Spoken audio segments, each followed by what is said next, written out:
tous vous qui êtes fidèles à votre chaîne préférée, Mondico Télévision, et surtout votre émission préférée, Opinion des dames. Moi, je suis Nice-T. Il y en a qui m'appellent Nice-T, d'autres Eunice Tamba. Ça me va. Je ne suis pas seule aujourd'hui. Je suis avec des dames exceptionnelles.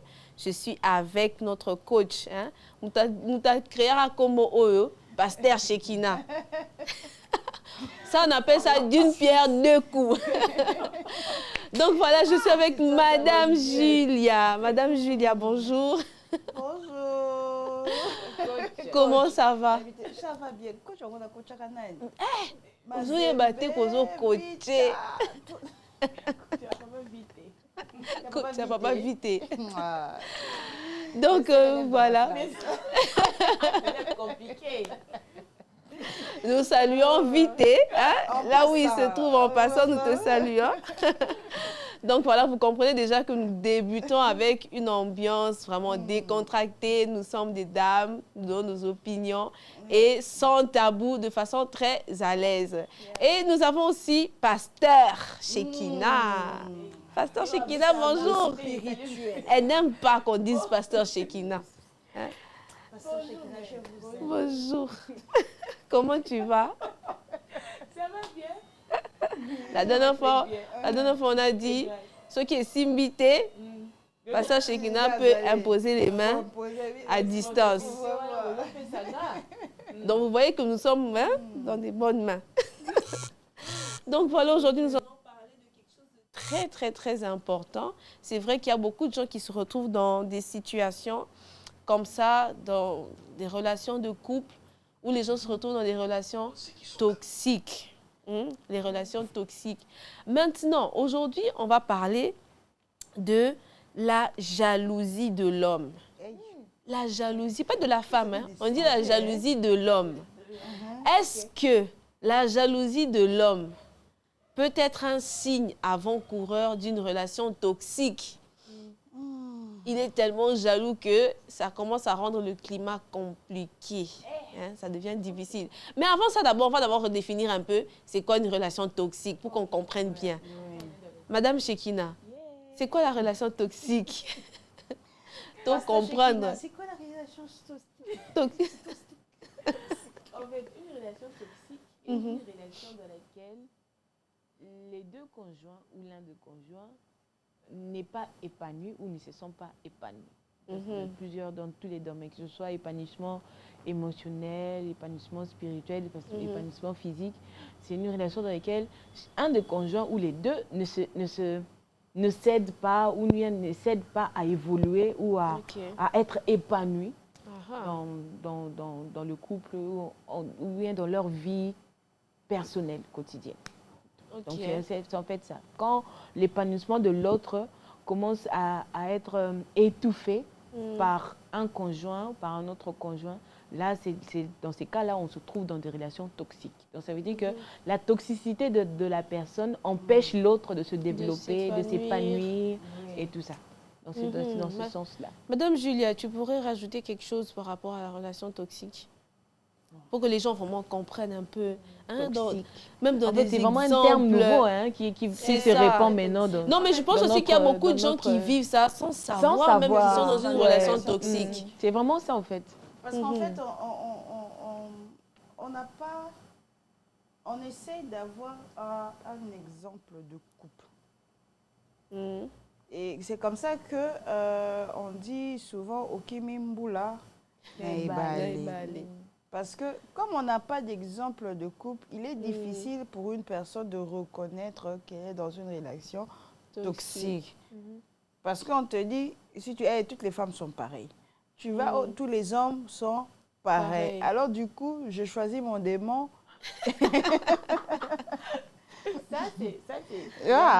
Je choisis mon démon et je m'en tiens à ça. Voilà ce que, d'une certaine manière, si on est cocaté, tu ne peux pas passer chez Kida. Non, mais c'est ça, parce que nous, on se rend même compte qu'en fait, nos parents, nos grands-parents vivaient dans des relations où Tu ne sens même pas qu'il y a un échange d'amour, des trucs comme ça. C'est comme si la maman ne s'épanouit pas vraiment, mais elle est là. De sortir le côté toxique d'une relation dans le contexte africain. Dans le contexte africain qui est très traditionnel. Que ça soit dans le mariage ou dans le copinage, vous sentirez que les règles s'appliquent à l'un comme à l'autre. Ça avantage l'autre, c'est comme ça. Et du coup, reconnaître une relation toxique, ou c'est quoi une relation toxique? Personnellement, pour moi, une relation toxique, c'est une relation qui t'empêche d'avoir la paix. T'es pas en paix avec toi-même, t'es pas heureux envers toi-même, t'es pas heureux d'être le mari ou la femme, voilà, le copain ou la copine de X ou de Y. Donc, pour moi, le signe de la reconnaissance d'une relation toxique, c'est le manque de paix. Oui, parce que quand il y a la paix, on sait se tourner vers ça, même lorsqu'on est en face d'un problème. On se dit, cherchons une solution qui va rétablir la paix, qui va rétablir l'harmonie. Donc la relation toxique, c'est une relation qui n'a pas de paix. Tu veux aller comme ça, oh papa la vie quoi? Tu veux aller comme ça, donc bref, compliqué. En fait, quel que soit ce que tu fais, quels que soient les efforts que tu voudrais mettre pour que la relation, tant que ça te fait manquer de paix, maman, papa, sors de ça. Sors de ça. Mais, Madame Julia, maintenant, il y a quelqu'un qui va se retrouver dans une situation où, soit qui lundi, mardi, mercredi, relation toxique, c'est fini. Oui, c'est vrai. C'est vrai qu'on soit déjà que ce n'est pas un très bon signe. Bon, il faudrait dire que dans les relations toxiques, chacun des partenaires, que ce soit l'homme ou la femme, doit connaître son rôle. Doit connaître ce rôle. Une réponse douce apaise le cœur. Donc, pourquoi en arriver à un niveau de change au point où on ne sait plus se dire bonjour si on se passe au couloir? Donne-moi de l'eau aux amacoul. Faut un taxi pour qu'on a frigo. Tu vois un peu de réponse comme ça. Tout simplement parce qu'on s'est arrivé. Bon, ça arrive. Et d'ailleurs, c'est bien que ça arrive. Ça pimente un peu la relation. Mais je dis réellement que c'est la paix qui est le signe. Vous vous êtes disputé à 10h et puis après à 10h50, vous vous accolez comme deux bonnes personnes qui viennent à peine de se rencontrer. Ça arrive. Mais si c'est un quotidien qui te fait manquer la paix... Ça prend vraiment de tournure, c'est vraiment si vraiment, donc, aux autres qu'on n'a aucun pas de docteur, même si au estomac, nous avons un problème, oh, mais j'avais... Quoi? Qui c'est l'estomac? Gaviscon. Gaviscon. Au milieu des qui t'a kakaté. Bas oui tension qu'on a et tout comme ça. Et on se dit maman souci, oh tes soucis, tes papa ne peut pas kanda. Des soucis voilà. Donc bref, si on a atteint ce genre de niveau, que ça soit avant ou après le mariage, d'ailleurs c'est encore bien quand c'est avant. Avant. Comme ça. Parce qu'il faut des temps. Il y a pire et pire, hein. C'est ça. Donc, bref, c'est moi personnellement une relation. Parce que quand on se met en relation, c'est pour s'épanouir. Et tout consomme, tu as de la nourriture chez toi, tu as tout chez toi. Tu manges chaque jour. Tu manges chaque jour. À la question de madame, oui. Ça veut dire que ça devient toxique quand ça devient quotidien. Quotidien, ça devient votre rythme. Oui. Surtout, vraiment pendant un mois, 2 tous les voisins savent que on va se faire. Surtout quand ça commence même à détruire ton estime personnelle aussi. Tu entres dans une souffrance émotionnelle. Donc, on ne comprend pas ce qui se passe. Tu n'es juste pas bien, tu déprimes. Juste parce qu'il y a quelqu'un qui est à côté là-bas qui te fait la misère chaque jour. Là, sache que tu es déjà dans une relation toxique. Mais alors, Mais est-ce que être jaloux, ça devrait être un signe avant-coureur d'une relation toxique? Est-ce que la jalousie en soi, c'est mauvais? Hein, Pasteur Shekina? La jalousie de l'homme. La jalousie de l'homme. La jalousie de l'homme, en fait, la jalousie de l'homme se manifeste de plusieurs manières. Ça dépend de l'homme. Ça dépend de l'éducation que l'homme a reçue, des traumatismes qu'il a vécu, tout ça là. Et la jalousie peut se manifester d'une manière à une autre. Ça peut se manifester peut-être juste à un moment, tu étais parti, tu as fait quoi? Et puis ça passe. Mais quand cette jalousie devient une maladie, dans le sens où donc tu n'as même plus de vie, il te contrôle plus que même CIA, là, ça devient maintenant une jalousie maladie. Et quand la jalousie devient une maladie, ça devient un signe de la toxicité. Parce qu'une personne qui a une jalousie maladive ne te fera pas vivre en paix. Vous savez, en tant qu'humain, même si on est marié, on a toujours besoin de notre espace personnel. Un petit truc où tu te sens ton cocon membre et dans lequel tu te sens carré.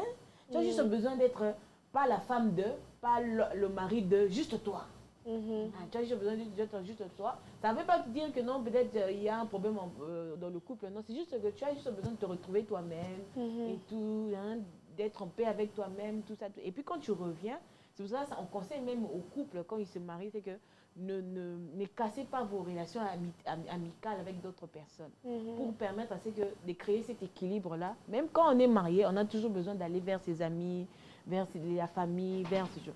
Et quand la jalousie maladive devient très toxique dans ce sens où même ton espace personnel est violé, là, c'est vraiment un signe avant-coureur d'une toxicité. Mais Madame Julia, on dit aussi que la jalousie, c'est un signe d'amour.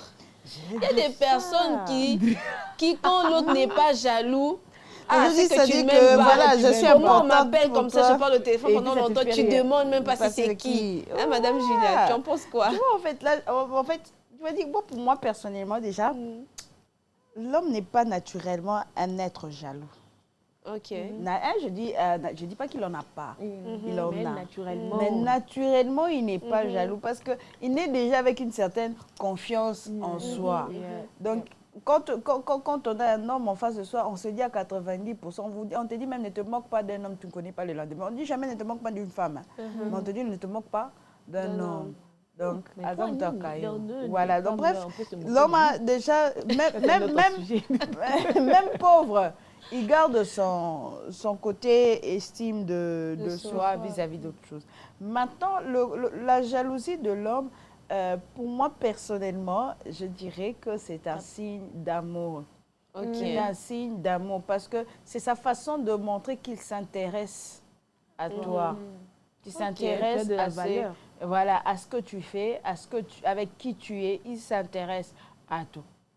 Parce que la femme généralement, naît déjà sous contrôle. Vous verrez que même dans les foyers, le contrôle qu'on en a vis-à-vis de la grande sœur et vis-à-vis du petit. Je prends la grande sœur et petit frère parce que facilement, tu vas voir le petit frère à 18 ans, il peut ne pas être à la maison. On ne va pas crier dessus comme un problème. Pas tellement. Mais toi, je dis la grande sœur, à 15 heures, on ne sait pas où tu es. À 15 heures, surtout que si tu es en bleu-blanc. Donc, bref, déjà, tu te rends compte que la femme est née sous ce contrôle. La jalousie de l'homme est un peu son expression de contrôle, de sécurité de celle qui lui appartient. De ce que ça lui appartient, en fait. Pour lui, tu lui appartiens. Et comment est-ce que je ne peux pas savoir maintenant? Pour moi, je dirais plutôt, je ne vais pas aller dans les conclusions. Il faudrait tout simplement que ça soit cadré. Que ça soit cadré. Un homme qui n'est pas jaloux d'une femme, maman, il ne t'aime pas. Il ne t'aime pas. Hein? Mais Tu il y vois, en en a, fait. il y en a Il a qui juste ont confiance. voilà, il se dit Il il a a confiance. on doit alors bon. Il veut Non, te laisser un peu ton Ton espace. espace, tout ça. Non, non. Il y a un adage qui dit que moi, c'est Kinshasa. Ok, Donc, bah, si tu es fait de Kinshasa, En fait, bref, la femme, on ne lui donne pas la confiance de la même manière. Ce n'est pas dire qu'elle n'est pas digne de confiance. Elle est digne de confiance. La femme est digne de confiance. Oui, Mais moi lorsqu'il aussi, s'agit de l'homme avec qui elle partage sa vie, l'homme prend sa place, sa position en exprimant sa jalousie. Ok. Ok.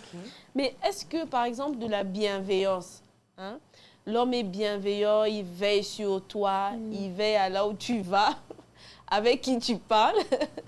Est-ce que ça peut être interprété comme du contrôle, par exemple? Mais tout à fait. En fait, le contrôle ici, ce n'est pas l'interdit. Ok. Hein, qu'on essaye de clarifier. Ce n'est pas l'interdit. Il ne t'interdit pas de sortir. Il ne t'interdit pas de faire X ou Y chose. Mais simplement, il tient à ce qu'il en soit informé. Ou encore que son opinion d'homme soit pris en compte. Voilà. ou bien la permission. C'est ça.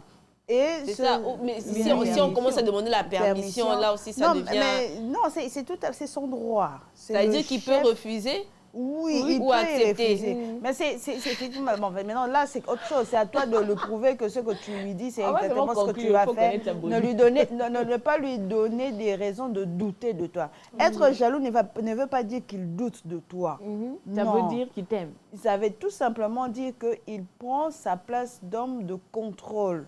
Ok. Voilà, donc si nous étions dans une entreprise, permettez-moi, l'homme c'est le PCA, la femme c'est la DG. Tu gères et le PCA Bien contrôle. contrôler ta gérance. Voilà, c'est le contrôle. Donc, tout à fait normal que l'homme se mette dans des positions de questionnement. Où étais-tu? Avec Que qui? faisais-tu? Mais, ok, toi, essaye de faire l'inverse. Là, Maintenant, mais là, pour la femme, ça risque d'être interprété comme le contrôle. voilà, alors tu vois que... Donc, ça veut dire, ça dépend. Donc, si les mêmes questions, c'est la femme qui pose, là, c'est le contrôle. Voilà. Si les mêmes questions, c'est l'homme qui pose, là, C'est la bienveillance. Non. Ah! Hein? Non, non, si les mêmes questions sont posées par la femme, elle n'est pas destinée à poser ces questions-là. Hein? Là, c'est la justice, voilà, Madame je vais Julia. dire ceci, en termes juridiques. La femme est dans les régimes, la femme est dans les régimes de permission. On doit lui donner l'autorisation, la permission de faire. Ok. Mais l'homme est dans le régime d'information. Ça Donc, lui, ça veut je dire qu'il t'informe, faut ne pas te le informer. dire. Voilà, je Ah, mais ça, c'est la t'informe. justice, Madame Ce n'est Julia. Mais non, Ok, pourquoi voilà. si moi, je dois sortir, je dois demander la permission, mais lui, quand il va sortir, il fait ce qu'il veut, il me dit seulement, j'arrive, je vais là-bas. Tu sais ce que l'on dit dans Injustice. l'état civil ou encore à l'église? Qui est l'homme qui donne cette femme pour épouse? C'est ton père ou celui qui représente ton père qui te prend et qui te donne en mariage.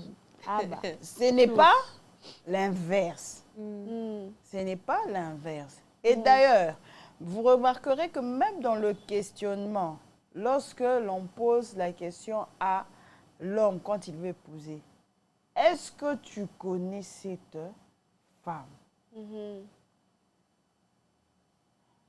La femme peut dire que je ne connais pas très bien, je n'ai pas vu. On va dire, bon, peut-être que l'homme n'a pas de famille.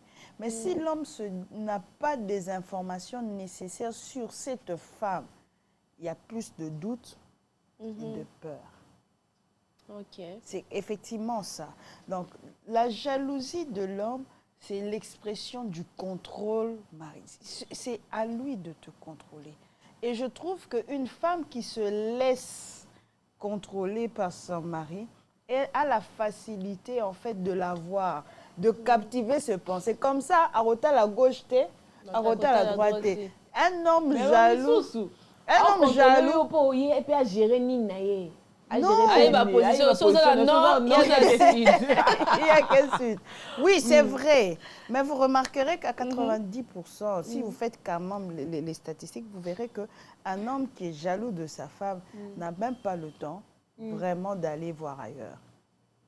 Parce qu'en fait, jaloux, ça dit que tu préoccupes sa pensée. Tu es dans sa pensée. La femme fait Donc, quoi? Elle est où? Elle fait quoi? Une femme Elle est avec face à qui? un homme qui est jaloux de son épouse, en fait, une copine, ou bien deuxième, je ne sais pas, 50e bureau, comme vous le voulez, je ne sais pas, qui constate que cet homme est jaloux de sa femme, en fait, elle sent qu'elle n'a même pas sa place. Oui, parce que c'est à tout moment, tu es où? Tu fais quoi? Ah, ok, d'accord, c'est bon. Et puis après, écoute, j'ai oublié de donner l'argent à Kingane.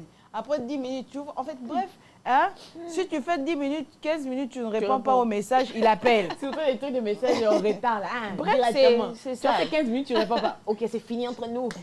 Ne m'appelle plus. Malheureusement, il n'y a pas un autre nom qu'on peut donner à ce sentiment-là.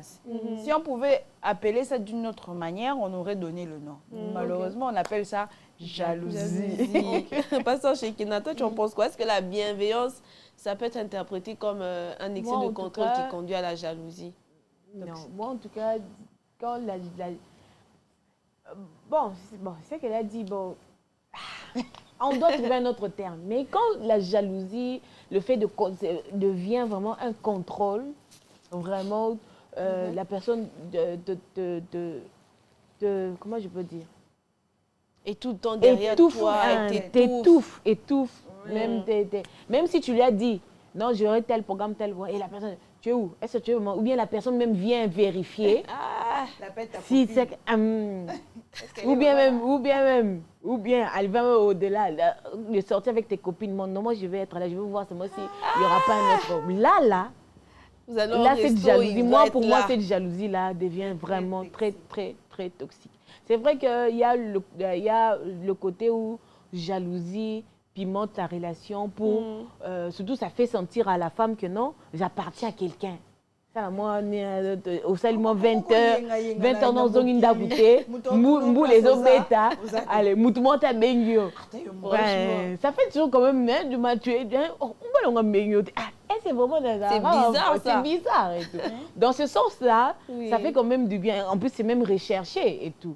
Mais quand ça devient vraiment quelque chose qui commence à entrer vraiment dans ta paix, à voler ta paix, là, pour moi, ça devient vraiment quelque chose de toxique. Ah, c'est ça.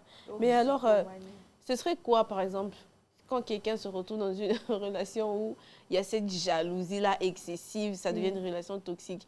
Ça a quel impact, au fait, sur la personne? Par exemple, si c'est l'homme qui est très jaloux. Bon, on est vraiment dans le cas de la jalousie de l'homme. La jalousie de l'homme. On est en train de parler. Ce serait quoi?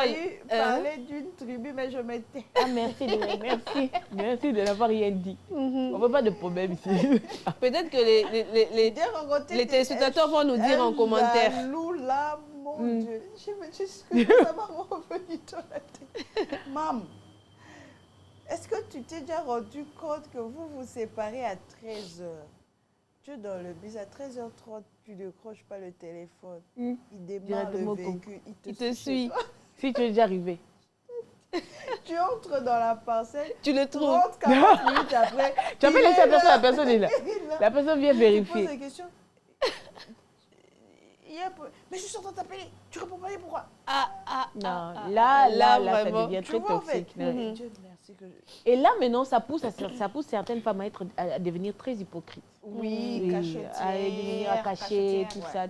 Parce que se dire, mon homme n'a pas la maturité émotionnelle et tout, d'accepter certaines choses, de comprendre de comprendre que... Bon, ça, c'est ça la relation toxique. Si on a aussi les cas des femmes. En tout cas, il y a des femmes dans la psychologie comme ça qui aiment être... en tout cas, là aussi, c'est un autre cas. C'est vraiment un cas extrême. Mais il y aurait, par exemple, quelle autre conséquence? Oui, quand l'homme est très jaloux. En fait, il y a plusieurs conséquences. Hein. Et la conséquence la plus commune, c'est que la femme va perdre d'abord cette assurance en soi. Parce que quand tu vis dans un environnement où tu ne t'améliores pas, où tu n'évolues pas, ou même ta paix, ça fait en sorte que même ton rayonnement, tu ne rayonnes pas. Ce qu'on appelle, ce sont des vampires énergétiques. Donc, ce sont des gens qui Ça m'a fait penser à quelqu'un qui dit les vampires. Ce sont des gens qui avalent ton énergie. Donc, même ton énergie de vivre, même ton envie de vivre, tu n'en as plus. Tu sais qu'à 18 heures déjà, tu n'as même pas envie de vivre. Tu n'es plus en paix. Même tes programmes à toi-même, pour juste éviter des problèmes. Donc, tu ne vis plus pour vivre, mais tu vis pour éviter les problèmes qui vont encore faire quoi? Avaler ta paix. Donc, l'un des signes vraiment, c'est que ça avale ta paix, ça avale ton énergie de vivre. Hein, tu n'as même plus envie d'être avec les gens parce que tu sais que ça va te créer encore des problèmes. Alors, tu te coupes, en fait, du monde. Tu te coupes du monde et tu restes sous ton quoi? Comment on peut l'appeler? Pas le patron, tu restes le dans patron, ton coin, tu restes dans ton coin sous une certaine domination, en fait. Parce que tu te dis, si je pars aussi, qu'est-ce que les gens vont dire? En fait, il y a tout ça là. Ça change vraiment même ta manière, ta conception de voir les choses et ta conception de te voir toi-même. Donc, ça a vraiment une conséquence. Ça peut même détruire ton estime personnelle. Ça détruit ton estime personnelle. Parce que l'estime personnelle est aussi construite par les gens que tu fréquentes, en dehors aussi de ton mari. Maintenant, si le mari fait en sorte que le seul monde que tu as, maintenant quand il va au boulot, qui contribue à l'évolution de ton estime de soi, qui contribue à renforcer ton estime de soi. Donc tu sens qu'il y a un vide, et le seul vide là, la seule personne qui peut combler ça, c'est lui. Et la seule personne qui comble ça, il comble ça d'une mauvaise manière, avec une jalousie limitée. Donc en fait, c'est vraiment dévastateur, cette jalousie extrême. Madame Julia, tu voudrais rajouter quelque chose? Bon, comme je l'ai dit, hein, c'est vrai qu'il y a le côté extrême de la jalousie qui est toxique. Mais moi, si je dois prendre dans le sens courant du terme, je l'ai dit que l'homme, naturellement, n'est pas un être jaloux. Il est plutôt jaloux de ce qui lui appartient. Et en face d'un homme jaloux, on ne peut qu'avoir un sentiment de sécurité. Ok. On ne peut qu'avoir un sentiment de sécurité parce que certaines femmes aussi, ça leur sécurise dans le sens où quand on est en face d'un autre homme, vous savez que les femmes aiment entendre. Alors si on sait que son mari là, il est très jaloux là, on a du mal par moment à s'approcher et aller à se dérouter dans le comportement. Deuxièmement aussi, c'est un tout petit peu aussi un signe de responsabilité. Donc, il se sent responsable de la personne que tu es vis-à-vis de lui. Et lorsqu'il est jaloux, il a tendance à vouloir imposer le côté, comme je dis, le côté responsable. C'est de ma responsabilité de veiller sur toi. Il se sent responsable de toi. Donc, sa jalousie te sécurise, le responsabilise vis-à-vis de toi. Et ça, pour moi, je trouve que c'est mignon. Hein? C'est mignon de se retrouver face à un homme qui te veille un peu derrière toi. Ce jour-là, tu mets des hauts talons, il dit, mais tu vas où comme ça, madame? En fait, il s'est dit, mais attends, ma femme est belle. Si à moi, en tant que son homme, j'ai ses effets, et les gens voilà, et fait, merci beaucoup. Donc, c'est vraiment ces côtés-là.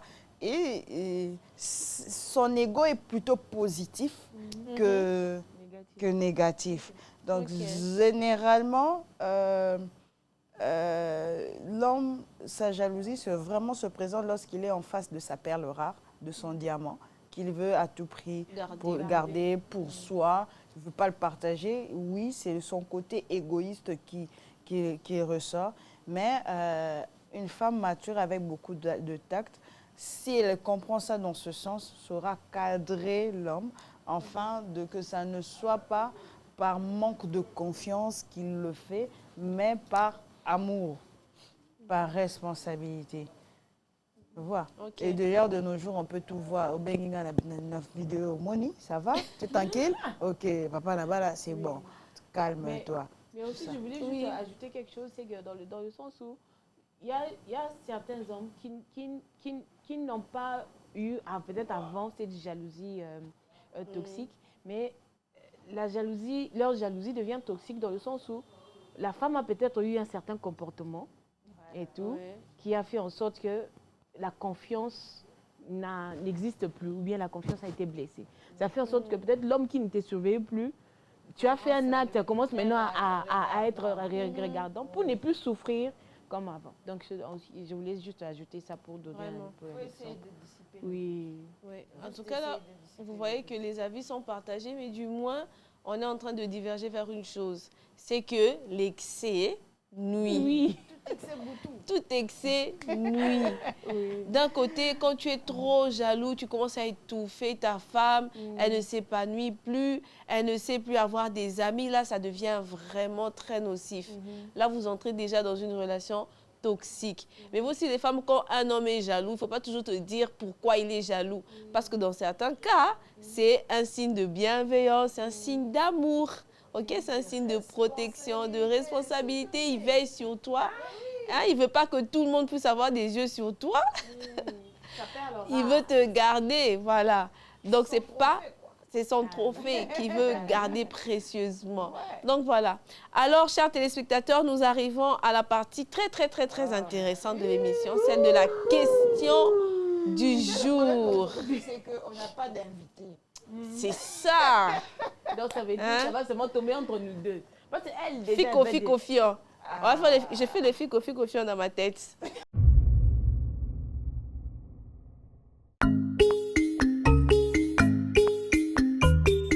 Ça va tomber sur qui? La question du jour. Alors, la question du jour va tomber sur The Coach. Madame Julia. Oh, alléluia. Madame Julia.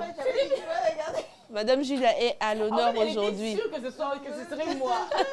Oh, la question du jour. Nous attendons toujours cette étape de l'émission. Apparemment, tu vas voir, la question a changé. Elle était calme et puis elle change. Alors, la question du jour. Madame Julia va lire d'abord. Ensuite, elle va lire ça pour nous et ensuite, elle va répondre. Courage. Ça va aller. Pas juste.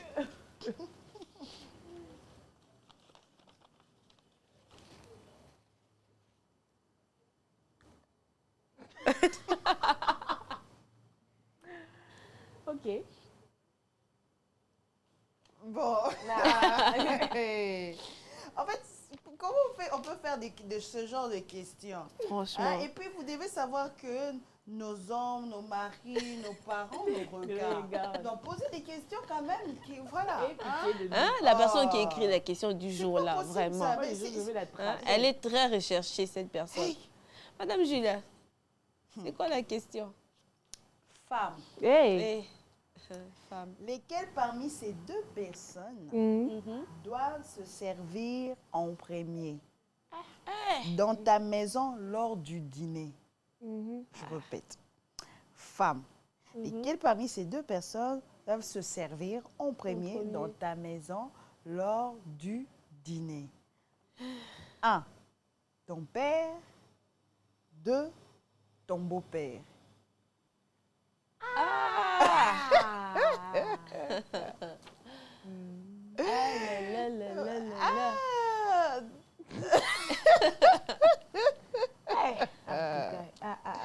Pardon. Ok. Madame Julia. Est-ce que vous vous rendez compte du genre de questions que vous posez? Non mais attendez. Très délicat, hein? Dans ma maison, j'ai sur la table mon père et mon beau-père. Je dresse la table. J'apporte le mets. On dit la bénédiction. Maintenant, je dis qui se sert en premier. Le beau-père, il est dans la maison de son fils. Le père, il est dans la maison de sa fille. Je dirais le plus important, c'est que l'on mange. Heureusement, il n'y a pas parmi les deux réponses. Donc, le plus important, c'est qu'on mange. On ne peut pas savoir qui s'est servi en premier ou au dernier. Mais c'est vrai que ça touche un peu un côté traditionnel ou coutumier. Culturel, tout ça. Et ça tout comme ça. Tout ça. Personnellement, Hein? Franchement. Personnellement, je pense que c'est le beau-père. Pourquoi? Pourquoi? Parce que l'homme est le chef. Ok. Ouais. Je dois honneur à mon mari. Ok. Et qui dit mon mari, dit mon beau-père. Ce sont eux qui m'ont honoré auprès de mon père. Mon père aussi est beau et père chez son fils. Ah, ok. Donc, son fils aussi là-bas. Son épouse, j'aimerais que l'épouse de mon frère honore mon père de la même manière que moi, j'honore mon beau-père. Ok. De la même manière que je traiterai mon beau-père, mon père aussi, en tant que beau-père, sera traité de cette manière. Donc, si je donne à mon beau-père, c'est pour simplement lui dire Yondo Binisa Kimbongo, il y a les balles. Ok. Respect. J'espère avoir répondu à la question. Mais je ne sais pas dans votre vie, c'est comment. C'est ça, parce que sûrement que ça dépend des cultures. Ça dépend des cultures, ça dépend aussi des tempéraments des deux parents. Parce que si, dans ces cas ici, tu dis non, papa beau, papa, on commence à se servir. Et que tu as un père qui a un tempérament, il y a Gandé. En tout cas, ce qui est sûr, c'est dans ma maison. Bon, bref. Certains parents sont vraiment c'est vraiment très délicat. La place, la fête, chacun va se lever. Moi, on termine la prière, ok, je vais à la cuisine, vous pouvez vous servir. Ma potana. Oh, banda, abandi. Oh, banda, tu es dans la cuisine terminée. On a une stratégie, Kaka. Stratégie, Kaka. Comme ça, parce que si moi je choisissais, ça va aussi frustrer l'un, ça va aussi frustrer l'autre. Donc, vaut mieux qu'eux-mêmes, là, ils se frustrent entre eux. Finissez vos affaires. Mais c'est plus sage et tout, comme Madame Julia l'a dit, de choisir le beau-père. Parce que, comme c'est dans le mariage, le père prend la main de la fille, comme dans le juif, Abba, donc source, pour dire que non, aujourd'hui, je ne suis plus ta source, maintenant, c'est ta source, c'est maintenant ton mari. Et comme la source qui a donné vie à ma source est là, je vais même encore ajouter pour dire, le beau-père. Le nom du mari que tu portes, c'est le nom de ton beau-père. C'est ça. Le nom du mari que tu portes, c'est le nom de ton beau-père. Donc tu vas l'honorer seulement. Ah ça. Mais moi, je me dis, c'est quand même compliqué. Hein. Mais qu'à cela ne tienne, si on parle du fait que quand tu te maries, c'est comme si tu changeais de famille aussi, non? Oui. Tu vas dans l'autre famille, donc ton beau-père devient ton père. Oui, mais maintenant, mais ton père est encore là. Oui, mais si on se dit, c'est maintenant lui qui est devenu mon père, donc moi je me dis, c'est le beau-père que tu vas honorer en premier. C'est pas là sur place qu'il va te faire la remarque, ton père. C'est quand tu vas aller chez lui. Mais toi, la dernière fois que je suis venue chez toi, tu ne peux pas respecter. Hein.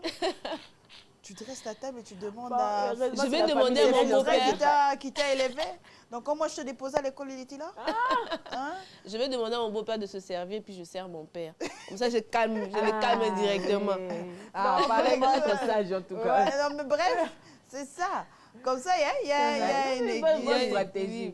Papa, là-bas, il va dire... Ça, c'est une deuxième stratégie. Pour stratégie, il va aller dire à ton mari que ta femme n'est pas respectueuse. Elle me dit à moi de me servir, mais prends la scène de son père. Donc, bref, en fait... La personne qui a le plus faim, pas commencer. Bref, en fait, quel que soit le positionnement, je pense qu'il y aura moins de mal que si tu donnais à ton beau-père de se servir qu'à toi. Parce que ton père veut que tu préserves ton mariage. Oui. C'est ça. Oui. Il voudra que tu honores ton beau-père. Voilà. Il veut que tu... Un père vraiment responsable va se dire qu'elle a bien, elle a bien appris de sa mère. Oui. Elle a bien appris de sa mère. Je crois que le beau-père, Boza va papa Nabiso, donc à vous l'honneur. Donc voilà, si vous avez des avis contraires, en tout cas, n'hésitez pas. Tous les avis sont attendus. J'ai encore réfléchi une troisième stratégie. Oui, une troisième. Oui. Aujourd'hui, si tu sors dans l'os au pondou, na soso. Ok, parti boya beau-père, parti boya, il y a papa. Comme ça, les deux, ils ont leur nid d'assiette. Tu vas les diviser sur la table. Il va se dire qu'est-ce qu'on a mis chez moi, qu'on a pas mis chez l'autre là-bas. Pourquoi on ne mange pas dans la même assiette? C'est seulement ton beau-père. Fais tout pour honorer ton beau-père parce que ton père, tu l'as honoré quand tu étais chez lui à la maison. C'est que tu marié aussi, tu l'as honoré. Parce que c'est que tu vas faire à ton beau-père. Tu vois, moi, je me rappelle quand j'étais très jeune, quand on était encore chez les parents, papa, il rentrait, il se mettait, c'est nous qui venions l'enlever les chaussures. En fait, avant même qu'il arrive dans la chambre, il arrivait déjà, il n'avait que le pantalon et les cinglés. La ceinture était déjà enlevée, il a donné un X enfant, il s'est mis là, on sait déjà, papa est là, on apporte son verre d'eau, froid, et tout qu'on sort. Et puis, voilà. Donc, bref, on l'a fait sans pour autant comprendre que c'était une préparation pour aller chez toi. Donc, voilà. Donc, moi, vous voyez, papa, il met seulement ses pieds comme ça. Donc, la fille qui va passer là, elle sait qu'elle doit enlever les chaussures. Celle qui va passer, c'est. Donc, bref, c'était comme ça. Alors, du coup, même pour dresser la table, vous vous retrouvez sur la table et tout comme ça. On n'a pas besoin de vous dire qu'avant que tu te sers, vérifie d'abord que celui qui vient avant toi s'est servi. Alors, toi aussi, tu sais que celui qui vient avant toi, c'est ça la règle. Celui qui vient avant toi doit se servir. Donc, bref, c'est ça. Donc, papa et tout comme ça. Maintenant, dans le mariage, c'est le mélange de deux familles. Et malheureusement, ou encore je dirais heureusement, c'est toujours la belle famille qui prend le dessus. C'est la belle famille. Parce que si toi, tu vas de l'autre côté, ton père aussi prendra le dessus. C'est toujours comme ça aussi. C'est ça. Donc, c'est comme ça. Donc, voilà, c'était la question du jour que nous attendons toujours. Mais soyez contents de vos maris jaloux. Vraiment. Et vos copains jaloux. Nous sommes en train de tendre vers la fin. Ça devient toxique, pardon, faut partir. Même les succulents, comment la jalousie. Je laisse quand même l'occasion à nos chères dames de donner des conclusions. Un mot de la fin par rapport à la jalousie d'un homme. Est-ce que... Bon, moi, en tout cas, je suis dans ma position. Hein. Quand la jalousie vraiment devient... peu importe, il se comporte comme ça, c'est pour... parce que c'est juste sa fierté. Non. Quand ça devient vraiment vraiment à casser ta paix, à t'empêcher de t'épanouir, pardon, essayer d'en parler, essayer de résoudre le truc. Mais si c'est déjà dans les fiançailles, vraiment... Parce que ça va réaboutir à rien. Parce que ce comportement qu'on va encore s'empirer dans les mariages. Ça. Donc si déjà dans les fiançailles, déjà la jalousie toxique, maman. Comme on dit dans le mariage, tous les caractères là s'amplifient. C'est comme si le diable vient encore... Il vient teaser. Donc si déjà vous êtes dans les fiançailles, que tu sens déjà cette jalousie. Donc, on ne te dit pas non, oh non, il va changer. Il va changer. Non, ça va encore s'aggraver. Et même la petite paix que tu as, parce que vous n'êtes pas encore ensemble en rentrant chez vous à la maison, tu n'auras plus ça. Parce que là, tu seras vraiment chez lui à la maison, dans sa prison. Et tout. Donc, comme Madame Julie l'a dit, et tout, c'est vrai qu'on doit prendre nos diables à nous et se comporter. Mais il y a un niveau de diabolisation qu'on ne doit pas accepter. N'arrive pas au dernier degré. N'arrivez pas au dernier degré. Et tout. Comme je dis toujours, c'est que le mariage, les années, tu combats à cage. Aussi prisonnier, na prison toute la vie. Mais il faut pas autant la prisonnier. Choisis bien ta prison. Ça dit le compagnon de cellule. Si tu vois un compagnon de cellule, hasard, jalousie, très toxique, en tout cas. Ne te voile pas la face. Vois les choses au direct, en tout cas, casse-toi. Madame Julia, maintenant, pour conclure, hein, donne quand même un conseil à quelqu'un qui est dans le mariage. Il se retrouve face à un homme qui a une jalousie excessive. Tu as bien cadré vraiment la conclusion de Madame Julia. Excessive. La jalousie anormale, et ça l'excès. Cette femme-là doit faire quoi? Il y a un adage qui dit que l'on ne redresse pas un arbre vieux penché. Soit on le coupe, soit on le déracine. Mais moyen raison, ils sont tout droit, exalté. Parce qu'il est déjà vieux, donc a déjà mis ça. Donc, quand on se retrouve dans le mariage n'est pas pour des petits-enfants. On suppose qu'on a déjà la vingtaine, la trentaine, voire plus. Donc, cette jalousie, il faudrait d'abord, premièrement, chercher à trouver les causes, ou bien, voilà, ses racines. Pourquoi je le dis? Parce que quand ça devient excessif, c'est un signe de manque de confiance en soi. Pas vis-à-vis d'abord de l'autre, mais vis-à-vis de sa personne. Et l'on doit se détecter d'où provient ce manque de confiance. Peut-être que il s'est fait trahir, il s'est fait tromper dans les passés. Maintenant, cette peur de revivre cette déception, il le fait, il veut se sécuriser, mais il s'y prend très mal, très mal. Pour moi, le conseil que je donnerais, c'est de chercher d'abord à déterminer les causes de la jalousie excessive de cet homme. Ensuite, voir, vous n'êtes pas superwoman. Ce n'est pas à vous de régler les problèmes personnels de ton homme. Non, c'est pas, parce que ce sont des problèmes internes. Il doit le reconnaître. Il doit accepter qu'il a été blessé, vissé, que tu n'es pas cette personne qui l'a blessé. Donc, tu ne peux pas payer les conséquences. Ça peut aussi être toi qui l'as blessé. Mais on détermine. Ensuite, l'irréparable et l'irréparable. Parce que ce genre de choses risque d'avoir des dommages collatéraux. Donc, d'autres personnes risquent de payer les prix de la jalousie de ton mari. C'est un bon ami, c'est une bonne amie, vous êtes juste des collègues, jalousie excessive. À Monica Nengozo, bureau, c'est qui si tu souris avec ma femme, pourquoi? Tu souris avec ma femme pour moi. Ah, c'est toi qui commençais à l'appeler. Voilà, donc bref, c'est quelqu'un qui se retrouve être un dommage, subir la jalousie de ton mari pour rien du tout. Moi, encore, tu vas voir l'homme qui se donne des excès, appeler ta belle-mère. Tu es venu prendre ma femme, pourquoi? Tu te rends compte, maman se pose la question, ma propre fille, je ne sais plus le voir, je ne sais plus. Bon, bref, ce sont des exemples. Pour moi, quand c'est à l'extrême, c'est excessif, ça devient une maladie. Pardon, va voir un psy, avant que tu ne puisses faire de poser des actes irréparables.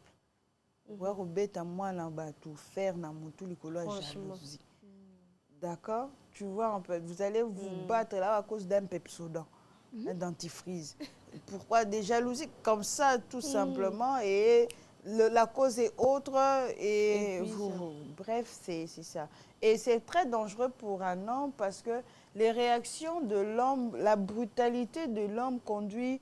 Une femme brutale, quand tu es un homme, tu peux savoir comment un peu maîtriser. Mais quand c'est l'homme, tu te défends, peut devenir violent et tout, c'est la peur. En fait, on partage même un même lit, un toit conjugal, mais on a peur on n'est plus en sécurité. Donc, on vit maintenant cette insécurité. Bref, c'est ça. Donc, la jalousie excessive, elle est très, très dangereuse, elle est mauvaise. Et puisque c'est un problème mental, soyez dignes, allez voir des psys, allez voir maman pasteur Shekina. Voilà. Voilà. De temps en temps, David jouait la harpe. Donc, vous pouvez aussi aller voir Naïsti.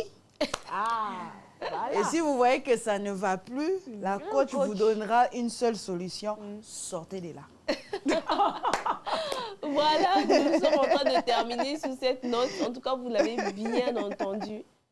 Quand ça devient excessif, c'est une maladie. Il ne faut pas avoir honte d'aller demander de l'aide, ok? Si tu vois que c'est ton mari qui devient comme ça, propose-lui de demander de l'aide si tu es déjà marié. Si tu n'es pas encore marié, tu as encore le temps. Bendanzoto, tu n'es pas obligé. Tu n'es pas obligé parce que ça risque d'empirer. S'il devient violent, ça va être très, très, très, très compliqué à gérer.